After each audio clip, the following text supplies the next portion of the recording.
باپ اور بیٹے اور روح القدس کے نام میں آمین۔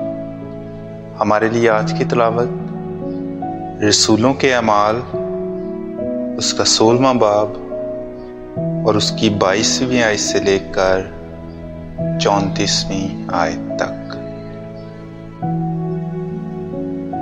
اور عوام بھی مل کر ان کی مخالفت میں اٹھے اور حاکموں نے ان کے کپڑے پھاڑ کر اتروا ڈالے اور کوڑے لگانے کا حکم دیا اور انہیں بہت مار کر قید خانے میں ڈالا اور دروغے کو تاکید کی کہ بڑی ہوشیاری سے ان کی حفاظت کرے۔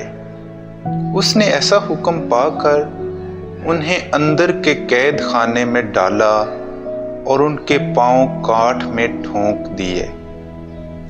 آدھی رات کے قریب پولس اور سیلاس دعا کر رہے تھے اور خدا کی ستائش میں گیت گا رہے تھے اور قیدی سن رہے تھے۔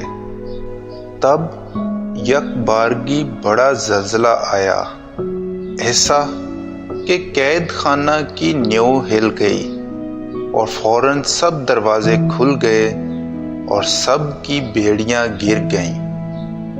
اور دروغہ جاگ اٹھا اور جب قید خانے کے دروازے کھلے دیکھے تو یہ سمجھ کر کہ قیدی بھاگ گئے ہیں، تلوار کھینچ کر اپنے آپ کو مار ڈالنا چاہا۔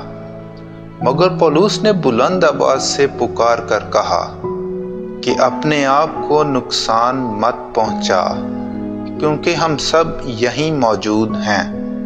تب وہ چراغ منگوا کر اندر دوڑا اور کانپتا ہوا پولس اور سیلاس کے قدموں پر گرا اور انہیں باہر لا کر کہا، اے آقاؤ، میں کیا کروں کہ نجات پاؤں؟